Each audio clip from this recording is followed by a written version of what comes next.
आज हम सभी की ओर से मैं स्वागत करना चाहता हूँ सुप्रसिद्ध लेखक एवं कवि माननीय कंवल भारती जी, विशेष अतिथि जो उत्तर प्रदेश से आए हैं।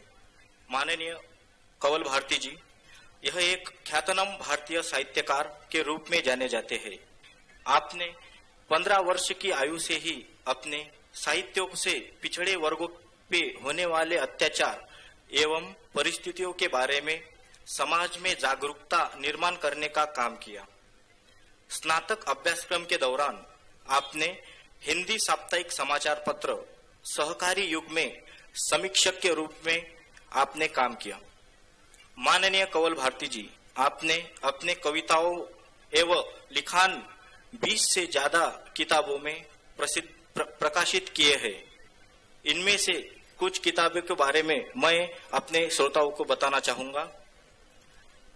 चंद्रिका प्रसाद जिज्ञासु ग्रंथवाली, दलित धर्म की अवधारणा और बुद्ध धर्म, दलित कविता का संघर्ष, जाति धर्म और राष्ट्र, कबीर का ज्ञानोदय, कबीर एक विश्लेषण और दलित साहित्य और विमर्श के आलोचक आदि समाविष्ट है।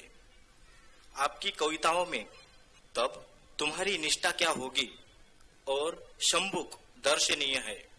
आपके साहित्य Delhi university, Indira Gandhi national open university, Allahabad university, Aligarh Muslim university और लखनऊ यूनिवर्सिटी जैसे विद्यापीठों के पाठ्यक्रमों में समाविष्ट किए गए हैं।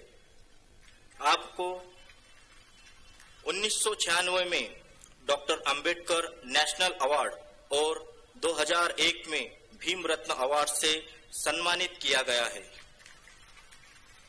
और हाल ही में हुए 2016 के अर्थ अवार्ड में आपका विशेष योगदान रहा है। आज आप हमारे बीच संत कबीर के बारे में व्याख्यान करने वाले हैं। मैं आप सभी श्रोताओं से ये अनुरोध करता हूँ कि आप अपनी पूरी एकाग्रता से सुनिए। मैं पुनश्च माननीय कंवल भारती जी आपका स्वागत करता हूँ। धन्यवाद। जय भीम। मंच पर उपस्थित डॉक्टर DH मस्की जी, संचालक महोदय और इस सभागार में उपस्थित साथियों, जय भीम, जय भारत।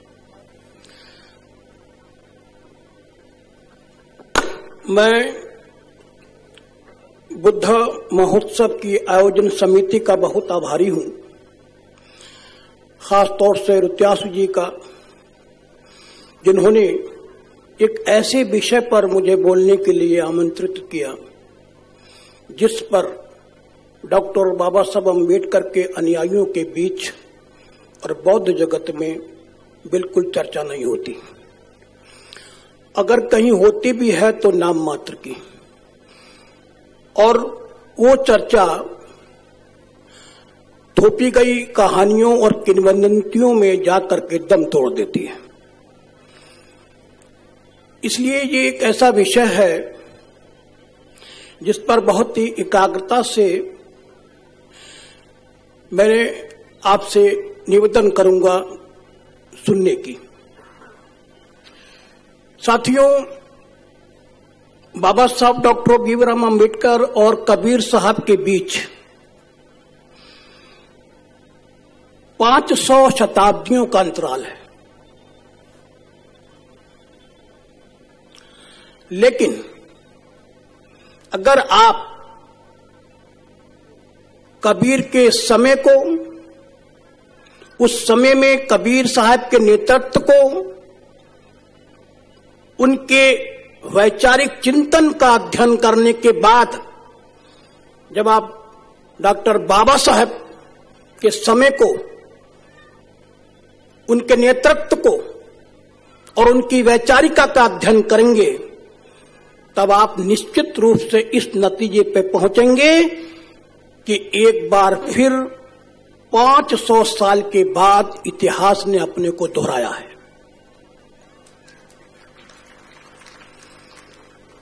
साथियों, कबीर के समय की जो परिस्थितियां थीं, जो कबीर का समय था,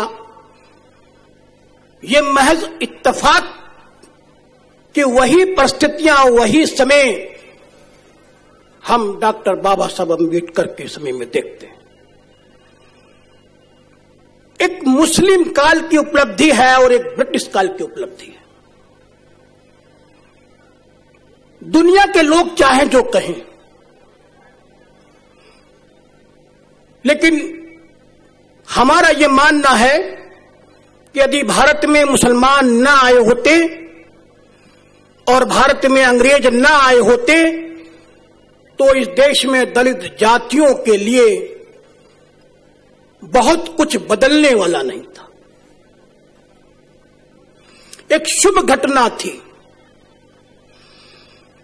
सल्तनत काल में मुस्लिम काल ने कबीर, रैदास और जैसे महान संतों को जन्म दिया।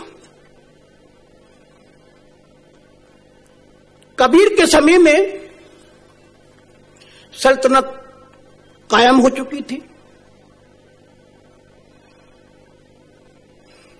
इस्लाम ने दलित जातियों के लिए बंद दरवाजे खोल दिए थे। खासकर, बहुत संक्षिप्त में मैं पहले उनके काल को आपके सामने रखना चाहता हूं, खासकर शिक्षा के क्षेत्र में जो मदरसे खोले गए थे उनमें दलित जातियों के लिए कोई पाबंदी नहीं थी। कबीर उन्हीं मदरसों में पढ़ करके विद्वान बने थे। मुस्लिम सूफियों का प्यार और मोहब्बत और उनका व्यवहार दलितों को इस्लाम की ओर आकर्षित कर रहा था। और ये कहने में कोई संकोच नहीं है कि बहुत सी दलित जातियों ने हिंदू धर्म से मुक्ति के लिए, सम्मान के लिए इस्लाम ग्रहण किया था। इसके बाद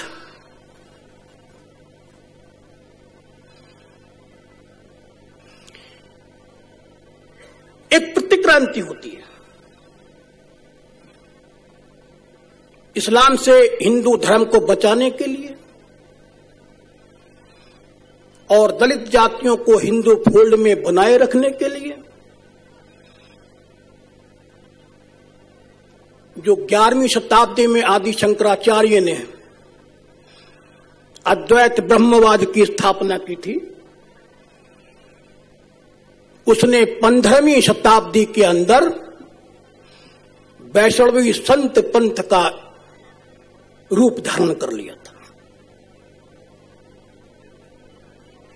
यह आकस्मिक नहीं है कि दक्षिण का एक संत भक्ति को स्थापित करने के लिए उत्तर भारत में बनारस में जाके बस जाता है और वो दलित जातियों को वैष्णव बनाने के लिए राम नाम का मंत्र देता है। और वो मंत्र बहुत दूर से, पास में नहीं। वैष्णव भक्ति की एक नींव पड़ती है और उस वैष्णव भक्ति के अंदर जिन दलितों को स्वामी रामानंद जी, जो दक्षिण से आकर के काशी में बस गए थे, वैष्णव बनाया, लेकिन उनका सामाजिक स्तर में कोई बदलाव नहीं आया। वो वैष्णव होकर भी ब्राह्मण वैष्णव के समकक्ष अपनी जीवन नहीं जी सकते थे। वो मंदिर के गर्भगृह में प्रवेश नहीं कर सकते थे।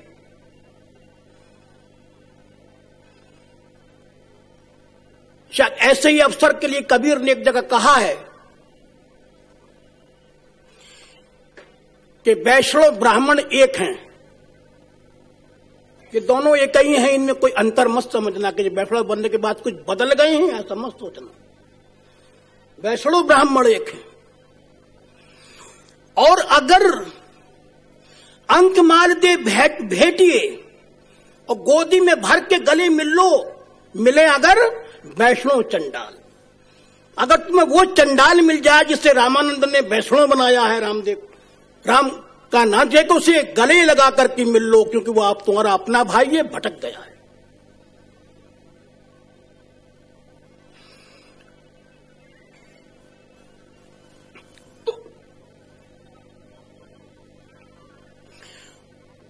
कबीर के समय में सत्ता के दो केंद्र बनते हैं, बहुत ध्यान दीजिएगा, आज भी हैं वो केंद्र, और बाबा साहब के समय में भी दो केंद्र थे सत्ता के। एक केंद्र काजी मुल्ला का था और दूसरा पंडित का था। ये दो सत्ता के केंद्र थे, सत्ताधारी वर्ग थे, ताकतवर थे। साधारण जनता इनके नियंत्रण में रहती थी। जो ये कहते थे उसमें किसी को भी नुक्ताचीनी करने का अधिकार नहीं था।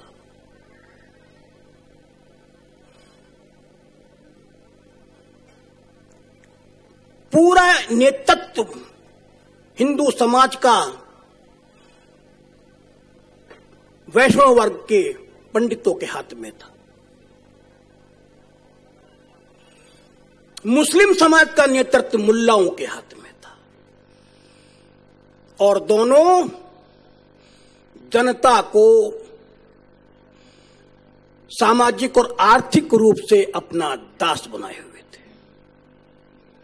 ऐसे ही समय में कबीर का विवेक जागृत होता है और कबीर दोनों सत्ताओं के विरुद्ध खड़े होते हैं। आप याद कीजिए कि बाबा साहब के समय में भी सत्ता के दो केंद्र थे, एक मुस्लिम केंद्र था और एक हिंदू केंद्र था। कबीर ने समस्या को समझा और उनको कि बिना तीसरा केंद्र बनाए, आलोचना की तीसरी धारा कायम किए बिना ना आप मुल्ला वाद से निपट सकते हैं, ना पंडितवाद से निपट सकते हैं। आलोचना की तीसरी धारा कबीर की उपलब्धि है, कबीर की बहुत बड़ी देन है। 21वीं सदी में आलोचना की, विचार की इसी तीसरी धारा को डॉक्टर बाबा साहब अम्बेडकर ने राजनीति में स्थापित किया था। कबीर ने कहा कि ना हिंदू की ना मुसलमान की धारा से काम बनने वाला नहीं है। उन्होंने कहा, अल्लाह राम का गम नहीं तात घर किया कबीर। मेरा घर वहां है जहां मुझे ना अल्लाह का गम है ना राम की फिक्र है। मुझे मतलब नहीं है अल्लाह से और राम से। पंडित मुल्ला जो लिख दीना, छोड़ चले हम कछु नहीं लीना। हमने दोनों को छोड़ दिया, क्योंकि हमारी दलितों की, गरीबों की, कुचले हुए लोगों की, शोषितों की मुक्ति इन दोनों पंथों में नहीं है। ये कबीर थे। कबीर ने ना हिंदू ना मुसलमान की बीच तीसरी धारा को इजाद किया, और वो तीसरी धारा बहुत ही वैज्ञानिक धारा है। और मैं कहता हूं कि बुद्ध से चली आई धारा कबीर में आई थी। वो तीसरी धारा बड़ी वैज्ञानिक थी। सबसे पहले क्या किया कबीर साहब ने? सबसे पहले एक ईश्वर की परिभाषा बदली। पहला काम उन्होंने किया, ईश्वर की परिभाषा बदल दी। ईश्वर की नई अवधारणा हम 15वीं सदी में देखते हैं कबीर के यहां, और वो इतनी जबरदस्त अवधारणा थी जिसने 100 साल तक ब्राह्मणवाद को उभरने नहीं दिया था। 16वीं सदी में तुलसीदास ने उसका उद्धार किया था। और वो उन्होंने कहा कि निर्गुण ईश्वर, एक निर्गुण की उन्होंने स्थापना की, जो इससे पहले आपने कभी सुना कि ईश्वर को भी निर्गुण होता है? अल्लाह सगुण था, भले ही उसका रूप और रंग नहीं है, इस्लाम अल्लाह का रूप और रंग नहीं मानता है, लेकिन वो पूरी कायनात बनाता है, ये उसका गुण है। उसने सूरज चांद बनाए, ये उसका गुण है। उसने सृष्टि का निर्माण किया, ये उसका गुण है। वो लोगों को पैदा करता है, ये उसका गुण है। वो लोगों को मारता है, उसका गुण है। वो उसको जहन्नुम में और जन्नत अता करता है, ये उसका गुण है। इसी तरह हिंदुओं के ईश्वर में भी सगुण था, उसमें भी गुण था। वो भी सृष्टि का निर्माण करता है, उसका गुण है। वो भी लोगों को पैदा करता है, मारता है, उसका गुण है। वो भी कर्मों के अनुसार स्वर्ग और नरक भेजता है, उसका गुण है। और पुनर्जन्म जो इस्लाम में नहीं है लेकिन हिंदू धर्म में है, वो भी उसका एक गुण है। तो कबीर ने कहा कि मेरा तो ईश्वर निर्गुण है। जब और वो कैसा निर्गुण है, उसका रूप रंग तो है ही नहीं, वो तो अलग अलग बात है। उसका कोई गुण भी नहीं है। वो सृष्टि नहीं बनाता, वो लोगों को पैदा नहीं करता, वो लोगों को मारता नहीं, वो किसी को स्वर्ग नहीं भेजता, किसी को नरक नहीं भेजता, वो पुनर्जन्म नहीं करता, वो कहीं आसमान में नहीं बैठता। जब हिंदू लोग वहां पंडित कहते थे, पंडित तो कबीर कहते थे पंडित वाद वदनते झूठा, ये झूठ बोलने के सिवा कुछ नहीं करता। कहता बड़ व्यवस्था तो ईश्वर की बनाई हुई है। तो कबीर ने कहा कि जाति स्वरूप वर्ण नहीं जाके, अरे जिस मेरे ईश्वर का ना जाति ही नहीं है, वर्ण ही नहीं है, तो वो अपनी जनता का वर्ण कैसे निर्धारण करेगा। जात स्वरूप वर्ण नहीं जाके घट घट रहो समाई, तो घट घट में मौजूद है, उसका वर्ण कैसा। याद कीजिए, इस्लाम का ईश्वर अल्लाह घट घट में नहीं व्याप्त है, वो नहीं मानते हैं। और हिंदू ईश्वर भी घट घट में व्याप्त नहीं है, वो बैकुंठ में वास करता है और वो सातवें आसमान पर बात करता है, घट घट में नहीं है। घट घट में ईश्वर की पर कल्पना कबीर की कल्पना है। इससे पहले ये कल्पना नहीं थी, बड़ी क्रांतिकारी अद्भुत कल्पना है। तो कबीर ने, और मैं समझता हूं कि बाबा साहब को कबीर का ये जो नेतृत्व है, इसी ने प्रभावित किया। एक ऐसा अदना सा, सीधा साधा, साधारण सा, गरीब घर में पैदा हुआ व्यक्ति जो अपना कपड़ा खुद बुन के बाजार में बेचता है, उसमें इतना साहस कि उस समय के नेतृत्व को नकार रहा है। करा ब्राह्मण गुरु जगत का, साधु का गुरु नहीं होगा। जगत का गुरु हमारा गुरु नहीं है, हम नहीं मानते तुझे गुरु। उरज पुरज के मर रिया चारों वेदा माई, तू तो वेदों में उरज पुरज के मर रहा है। तो कबीर ने नेतृत्व को नकारा, रामानंद के नेतृत्व को स्वीकार नहीं किया, क्योंकि अगर स्वीकार करते तो रामानंद के नेतृत्व को स्वीकार करने का क्या मतलब था। उनकी वर्ण व्यवस्था को स्वीकार करना, उनकी शोषण की व्यवस्था को स्वीकार करना, उनके वेद पुराण को स्वीकार करना। और कबीर ने इन किसी को स्वीकार नहीं किया। इसलिए इस नेतृत्व को चुनौती 500 साल पहले 21वीं सदी में, 500 साल के बाद हम बाबा साहब अम्बेडकर में देखते हैं जिन्होंने गांधी के नेतृत्व को स्वीकार नहीं किया। हो गए तुम पूरे हिंदुस्तान के नेता गुरु, हमारे नहीं हो सकते। ये बाबा साहब ने कबीर से लिया था। बड़ी हिम्मत चाहिए एक ऐसे नेतृत्व को नकारना जिसपे पूरा हिंदुस्तान झुका हुआ था। वो नेतृत्व तो हमें नहीं चाहिए। बहुत तल्ख आलोचना, कितनी तल्ख तीखी आलोचना कबीर ने रामानंद की है, उनके नेतृत्व की है, उनके दर्शन की है। मैं समझता हूं उससे कई गुना ज्यादा तल्ख तीखी आलोचना बाबा साहब अम्बेडकर ने गांधी के दर्शन की, उनकी विचारधारा के, उनके नेतृत्व की है।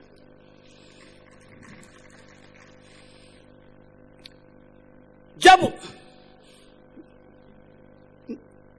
एक भक्तमाल में कथा आती है, जो कहते हैं ना कि वो रामानंद के चेले थे, कहानियां गढ़ने में ये लोग बहुत प्रसिद्ध हैं। ऐसी ऐसी कहानियां गढ़ी हैं कि बस आप सुनेंगे तो हंसते हंसते लोग पड़ जाएंगे कि किसी ने सूरज को निगल लिया, कोई समुद्र पूरा पी गया। बड़ी बड़ी कहानियां गढ़ी हैं। तो कहानी गढ़ दी कि वो तो रामानंद के चेले थे। रामानंद पूरब को जा रहा है तो पश्चिम को कैसे जा रहा है चेला भाई? रामानंद ब्रह्म व्यवस्था को मानना तो चेला ब्रह्म व्यवस्था का खंडन क्यों कर रहा है भाई? ये कैसा चेला है?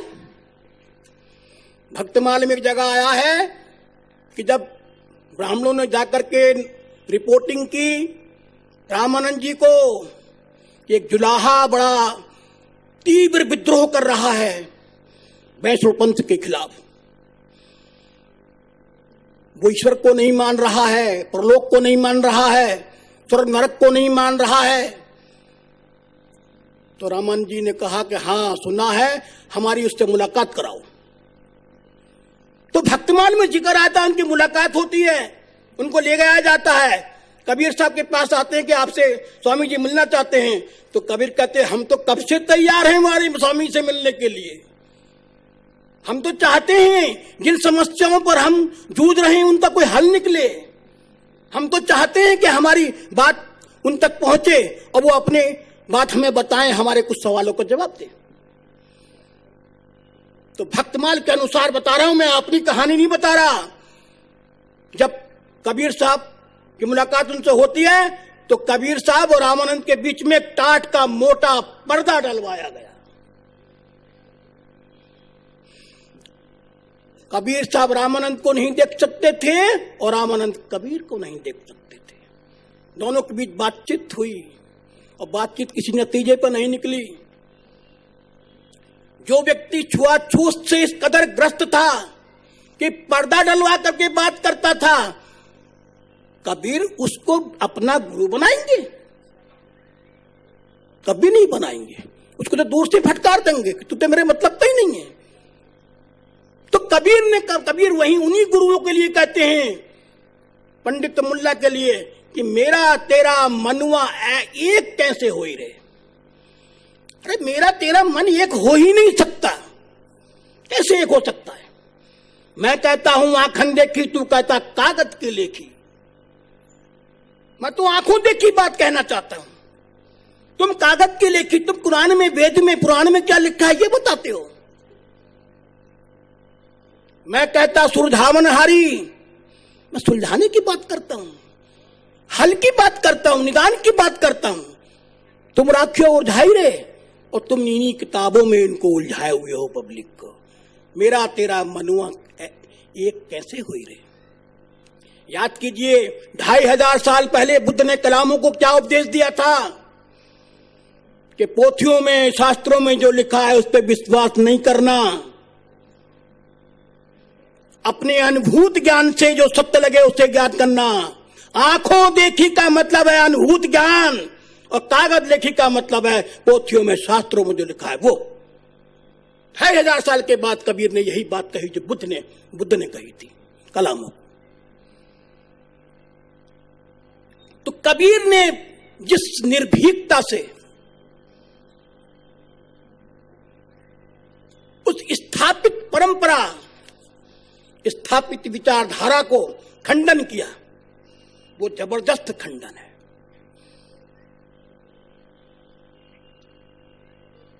बहुत सारे सवाल हुए भक्तमाल के अनुसार ही। तुम तो जो लाए हो मुसलमान हो, नमाज रोजा नहीं पढ़ते, मुल्ला पूछते थे। तो वो कहते थे कि जहां जहां जाऊं वही मेरी परिक्रमा है, वही मेरी हज है, वही मेरी पूजा है, वही मेरी नमाज है। जो करूं वही पूजा है। जो मैं काम करता हूं, कपड़ा बुन रहा हूं ये मेरी पूजा है, बाजार जा रहा हूं ये मेरे परिक्रमा है। पूजा करूं न नमाज गुजारूं, एक हृदय बसा उसी नमस्कार, उसी को नमस्कार।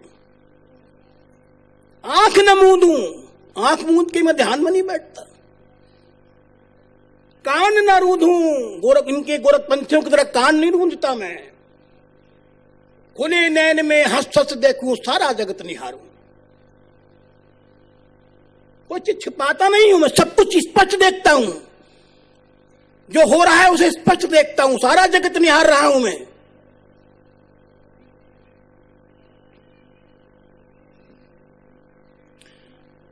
तो कबीर ने उनके एक एक शब्द को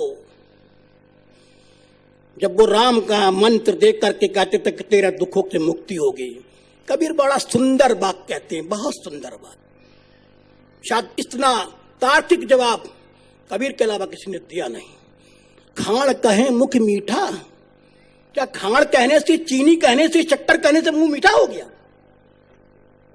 तुमने राम का नाम लिया, तुम्हारी मुक्ति मिल गई। राम कहें तो दुख मीठा, सिर्फ राम कह दिया और दुख खत्म हो गए। खाण कह दिया, मुंह मीठा हो गया। इस भ्रम में तुम जनता को मत रखो। और जनता से भी कहते थे कि इससे नहीं होती। याद कीजिए, यही बाबा साहब डॉक्टर अम्बेडकर ने भी कहा था कि तुम्हारे गले में पड़ी हुई ये कंठी मालाएं, ये राम का नाम तुम्हें साहूकारों के कर्ज से मुक्ति नहीं दिलाएगा, तुम्हें दुखों से मुक्ति नहीं दिलाएगा। तुम्हारी पूजा पाठ, ये तुम्हारे दुखों का इसमें अंत नहीं होने वाला है। कबीर साहब के इस वैचारिकी ने, उनकी दहाड़ ने बाबा साहब डॉक्टर अम्बेडकर को बहुत प्रभावित किया था। और जैसा कि आपने अभी कहा कापसे जी ने कि रविन्द्रनाथ टैगोर ने उस समय कबीर के 100 पोएम्स का अनुवाद किया था, कबीर अंग्रेजी में 100 पोएम्स ऑफ कबीर। और क्यों किया था? क्योंकि बड़े आक्षेप लगते थे हिंदुस्तान के बुद्धिजीवियों कि तुम्हारे यहां कोई भौतिकवादी चिंतक हुआ ही नहीं, तुम तुलसी और सूर्य इनकी बात करते हो, कोई कवि है तुम्हारे यहां? तो वो विदेशियों के लिए, बाहर जाने के लिए, बाहर के बुद्धिजीवियों को, इंटेलेक्चुअल क्लास को प्रभावित करने के लिए उन्होंने कबीर के 100 पोएम्स का अनुवाद किया था। जरूर बाबा साहब की नजरों से वो गुजरा होगा, उन्होंने पढ़ा होगा, बिल्कुल पढ़ा होगा, निश्चित रूप से। तो कबीर साहब ने जो इस तरह का खंडन किया, उनके बारे में जो भी कहानियां गढ़ी गई हैं, उन कहानियों में जाने से हमारी चर्चाएं पूरी नहीं होती, वो दम तोड़ देती हैं। इसलिए उन कहानियों पे मत जाइए। कभी भी कबीर को पढ़िए तो एक तीसरी दृष्टि से पढ़िए। बाबा साहब इस भारतवर्ष के वो इतिहास लेखक हैं जिन्होंने इतिहास की तीसरी दृष्टि दी है। इससे पहले इतिहास या तो मार्क्सवादी दृष्टि से लिखा गया या फिर दक्षिणपंथी दृष्टि से लिखा गया, इसमें हिंदू भी आते हैं, मुसलमान भी आते हैं। इतिहास को लिखने की एक नई जो विधि, नई जो दृष्टि दी है, वो बाबा साहब डॉक्टर अम्बेडकर ने दी है। और यही नई दृष्टि कबीर ने 15वीं शताब्दी को इतिहास को समझने के लिए दी थी। उन चीजों को देखिए, जब वो कहते हैं पंडित से कि पंडित बात बदलते झूठा, तो झूठी बात बोलता है। क्यों बोलता है झूठी बातें? कौन मरे कौन जन्मे भाई, स्वर्ग नरक कौने गति पाई। जरा एकाग्रता से सोचिए इसको, कितनी गहरी बात कही है। पंडित कहते थे कि जो मरता है वो तुरंत दूसरे किसी शरीर में जन्म ले लेता है, तुरंत जन्म ले लेता है। तो कबीर कहते हैं जब वो मरा, मान लिया उदाहरण के तौर पे रामदास मरा और उसने तुरंत दूसरी जगह जन्म ले लिया, तो फिर स्वर्ग कौन गया और नरक कौन गया? जब वो पैदा होते ही तुरंत उसने जन्म ले लिया, तो स्वर्ग नरक कौने गति पाई? तो किसको नरक भेजा रहे हो, किसको स्वर्ग भेज रहे हो? वो तो जन्म पैदा ले लिया। और फिर मराई कौन भाई, जन्मा कौन? कुछ है तुम्हारे पास हिसाब? ऐसे शब्द थे जिनसे उस जमाने का जो लीडरशिप थी एलीट क्लास की, वो बौखला जाती थी। ये वो सवाल थे। कहते थे कबीर मत बेवकूफ बनाओ, कोई स्वर्ग रंग नहीं आता। आदि गगना अंते गगना मध्य गगना। अरे ऊपर जो है, जहां तुम कहते हो मरा हुआ आदमी ऊपर जाता, तो में कुछ नहीं है। आदि में भी गगन है, गगन मीन शून्य, मध्य में भी गगन है और अंत में भी गगन है। गगन के सिवा कुछ नहीं है। कहें कबीर कर्म किस लागे झूठी संग पाई। अरे कर्म कहां ले जाएंगे, वहां तो कुछ है ही नहीं, गगन के सिवा कुछ नहीं है। ये झूठी शंकाएं हैं सारी की सारी। परलोक जिसके आधार पर आज भी आप जाइए तो काशी के अंदर, बनारस के अंदर, हरिद्वार के अंदर, इलाहाबाद के संगम पर, वहां पर पुण्य कमाने, परलोक सुधारने के लिए, मुक्ति के लिए यहाँ पर लोग मरणासन्न अवस्था में जाते हैं, वहां मरते हैं कि हमें परलोक मिलेगा, मुक्ति मिलेगी। आज भी ये विश्वास है, आज भी, यानी आज भी वो वर्ग बदलने को तैयार नहीं है अपनी, कि हम किस कदर इस पीड़ित मनुष्यता के साथ कितना अत्याचार कर रहे हैं, उसकी चेतना के साथ, उसके जीवन के साथ वो समझने को तैयार नहीं है, आज भी समझने को तैयार नहीं। पूरा घर उसका बिक जाता है, कर्ज लेकर के जाता है वहां पर। और बनारस में तो यहां तक है कि बहुत ही मरणासन्न अवस्था में इसको घर वाले उसे वहां भेज देते मरने के लिए, और वो अपने पैर गंगा में लटका के बैठ जाता है। मदर इंडिया में Miss Mayo, Katherine Miss Mayo ने बहुत विस्तार से इसका जिक्र किया है। तो ये मुक्ति के लिए, वैकुंठ के लिए, परलोक के लिए। तो कबीर कहते हैं तू पार उतर कहां जाए हो, तू पार उतर के परलोक में कहां लेके जाएगा ये तो बता। आगे पंथी पंथ न कोई, कूच मुकाम न पैहूं, वहां ना तो कोई पंथ है, न रास्ता सड़क है, ना उस सड़क पे चलने वाला कोई राही है। आगे पंथी पंथ ना कोई, ना गुण, ना मुकाम ना पैहो, और ना कोई मुकाम, कोई जगह है, कुछ क्या है वहां पर। नहीं तहां नाव, वहां कोई नाव भी नहीं है। नहीं तहां नीर, वहां कोई पानी नहीं है। ना गुण खेचनहारा, ना कोई खींचने वाला केवट है जो तुझे खींच कर वहां ले जाएगा। धरती गगन कल्प कछु नहीं। देखिए कितना वैज्ञानिक चिंतन कबीर का है। न धरती है, न गगन है, न कल्प है, वहां पर कुछ भी तो नहीं है। कल्प साल को, वर्ष को, धरती गगन आसमान कुछ भी नहीं है वहां पर, ना कुछ पार ना पारा, कुछ नहीं है। और अंत में कहते हैं 12 बार विचार, पंडित से कहते हैं 12 बार विचार, देख बन अंत कहूं मत जय हो, और कहें कबीर सब छोड़ कल्पना जो बीते हो रहे हो। सब कल्पना है, कुछ नहीं परलोक है, कोई वैकुंठ नहीं है। योजन एक की प्रतीत न जाने, बातन में वैकुंठ बखाने, बातों ही बातों में। ये कबीर साहब थे। तो वो अपने साधुओं से कहते थे, क्योंकि कबीर ने जितना भी पद लिखे हैं वो बुद्ध की तरह साधुओं को संबोधित है। बुद्ध की सारी वाणी भिक्षुओं को संबोधित है, कबीर की सारी वाणी साधुओं को संबोधित है, संतों को संबोधित है, साधुओं को संबोधित है। कहे कबीर सुनो भाई साधु। इसी तरह बुद्ध ने भी सारी वचन भिक्षुओं को कहे हैं। तो कबीर कहते हैं अपने लोगों को, जो तो अपने समाज को जागृत कर रहे हैं, संदेश वहां तक जा रहा है, जागृत अपने समाज को कर रहे हैं, अपने साधुओं को कर रहे हैं, अपने लोगों को कर रहे हैं कि साधो भाई जीवत ही करो आशा, सब कुछ जीवत ही, जीते जे ही आशा करो। जीवत समझे, जीवत बूझे, जीवत मुक्ति निवासा। जीवन में ही मुक्ति है, मरने के बाद मुक्ति का दर्शन झूठा है, वो शोषण का जाल है। जीवन तन छूटे जीव मिलत है। जो भी ये कहता है सबे सब झूठी आशा, जो भी ये कहता है कि शरीर से प्राण निकलते हैं वो मिलता है, सब झूठी कहानियां हैं। ऐसा वैज्ञानिक चिंतन बुद्ध के बाद अगर कबीर में मिलता है तो हम स्पष्ट रूप से इस तस्वीर पे पहुंचते हैं कि बुद्ध की परंपरा ही कबीर तक पहुंची है। एक बात मैं और कहकर अपनी बात को खत्म करूंगा। आप देखिए कबीर किस तरह से, कबीर में जो निर्भीकता थी वो अपने समय के पंडित मुल्ला की आंखों में आंखें डाल करके पूछते थे। क्या पूछते थे? पंडितों ने अपने आप को सर्वज्ञ घोषित किया हुआ था। हम सर्वज्ञ हैं, अंतर्यामी हैं, हमारे पुराणों में, हमारे शास्त्रों में सब कुछ लिखा है, भूत वर्तमान भविष्य सब उसमें मौजूद है। इसी तरह से मुल्ला भी कहता था कि हमारे कुरान में भी सब कुछ, पूरी व्यवस्था है, कुछ भी लिख लीजिए।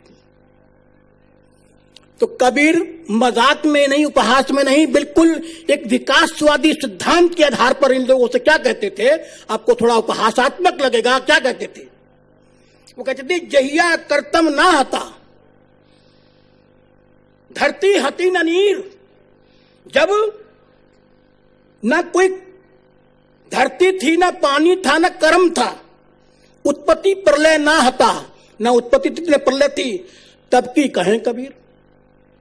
कबीर तो तुमसे पहले की भी बताना चाहते हैं। कबीर जी तब की जानते हैं, तुम्हारे शास्त्र, तुम्हारे कुरान चाहे जो कहते हो, लेकिन मैं तो उनसे भी पहले की बताता हूं। मैं तब की बताता हूं जब उत्पत्ति प्रलय कुछ नहीं था, धरती गगन कुछ नहीं था, पानी नहीं था, तब की कहें कबीर। फिर वो कहते हैं, कबीर कहते हैं, इन अंतर्यामियों से पूछते हैं जो भोली भाली जनता को कहते थे कि उसने सब कुछ बनाया है, वही निर्माता है। तो कबीर पूछे हैं कौन मुहूर्त में बनाया उसने, ये सब बताओ जरा। धरती अंबर ना हतो कौन था पंडित पास। जब धरती नहीं थी, अंबर नहीं था, तो पास में था कौन? कौन मुहूर्त था पिया चंद्र सूरज आकाश? और किस मुहूर्त में उसने से चंद बनाया, किस मुहूर्त में उसने जो आकाश बनाया? कोई जवाब नहीं था उनके उन अंतर्यामियों के पास, कोई जवाब नहीं था उन सर्वज्ञों के पास। और आखिर में और वो क्या कहते हैं, पंडित तो बोरो पतरा, जो पतरा देख करके बताया करते थे, और काजी छोड़ कुरान, ये दोनों चीजें तू छोड़ दे, या वो तारीख बता दे जब हताना जमी आसमान, वो तारीख बता दे जब ना धरती थी ना आसमान था। देख के बता अपने पत्रा में और कुरान में और वेद में कि वो तारीख कौन सी थी, बताइएगा। तो कबीर जानते थे ये विकासवादी सिद्धांत का निर्माण नहीं हुआ, अंतर विकास हुआ है, ये पहले से मौजूद है। कबीर ने शीलों पे बहुत जोर दिया है। अक्सर कुछ कबीर के आलोचक उनके शीलों की वजह से उनको स्त्री विरोधी कह देते हैं। उन्होंने शीलवान और शीलहीन स्त्रियों में भेद किया है। आप गौर से पढ़ लीजिए, मैं अपनी तरफ से कुछ नहीं कह रहा हूं। आप कबीरवाड़ी में नारी काम को अंग और नारी अंग दोनों उनका पढ़ लीजिए आप साखियों में।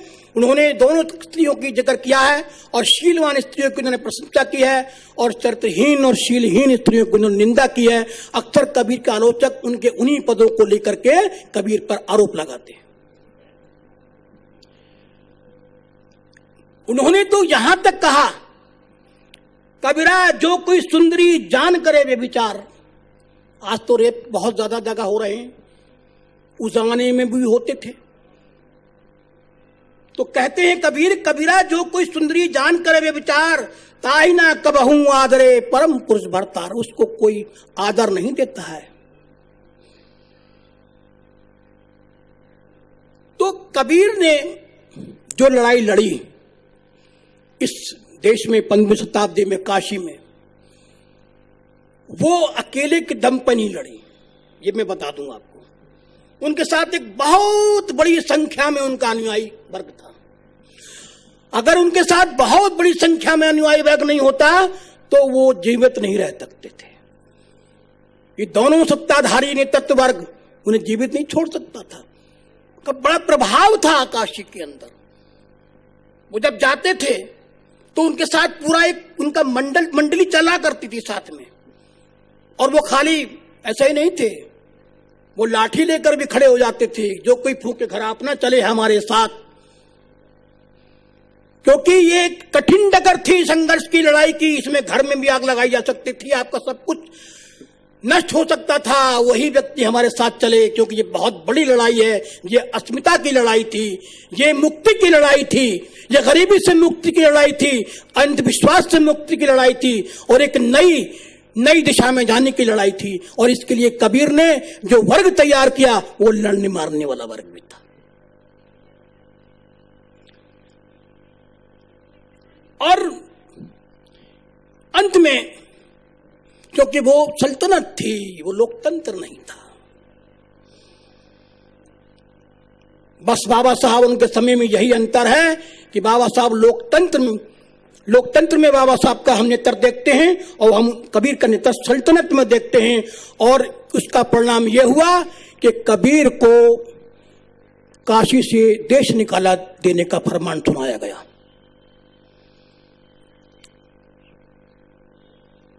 लोधी सल्तनत में, मुझे नाम याद नहीं आ रहा है, उनका जो एक बहुत ही वफादार वजीर था, वो कबीर का बड़ा भक्त था। तो उसके कहने से कबीर को देश निकाला दिया गया, नहीं तो मृत्युदंड दिया जा रहा था। और पंडितों ने कहानी गढ़ दी कि वो काशी छोड़ के अपनी मर्जी से चले गए थे मगहर में, कि वो काशी में रह करके अंधविश्वास से मुक्ति के लिए। ऐसा नहीं था। जिन्होंने इस्लाम का अध्ययन किया है वो जानते होंगे कि जिस तरह से हजरत मोहम्मद को मक्का से मदीने के लिए हिजरत करनी पड़ी थी, वहां के कुरैशियों के अत्याचारों से बचकर भागे थे वो, उसी तरह से कबीर को भी हिजरत करनी पड़ी थी। काशी से मगहर गए थे वो, और मगहर में ही उनकी मृत्यु हुई थी, वहीं उनकी समाधि हुई थी। आपने ये कहानी भी सुनी होगी कि उनके मरने के बाद उनके फूलों पर, अस्थियों पर हिंदू मुसलमान उनके से झगड़ा करने लगे थे। कहानी गढ़ने में तो बड़े माहिर हैं वो लोग। अरे जो कबीर अल्लाह राम का गम नहीं ताघर किया कबीर कह रहा है, जो कबीर ये कह रहा है कि पंडित मुल्ला जो लिख देना छोड़ चले हम कुछ नहीं लेना, उसके शिष्य हिंदू मुसलमान पर लड़ेंगे, उसके शिष्य फूलों पर लड़ेंगे। फिर तो कबीर ने उनको शिक्षा अधूरी दी? नहीं, कबीर के शिष्य बहुत वैचारिक स्तर पे बड़े मजबूत थे। ऐसा नहीं था।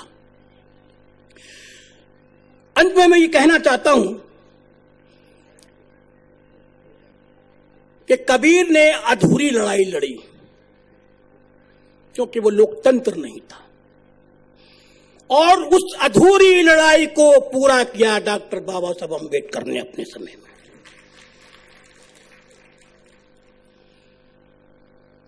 वो लड़ाई कामयाब हुई 21वीं सदी में, जो कबीर ने शुरू की थी। उन्होंने भी नई दृष्टि दी, नया धर्म दिया। देखिए, कबीर जब किसी के शास्त्र का विरोध कर रहे हैं तो ये मान के चलिए कि उनके पास अपना कोई शास्त्र है।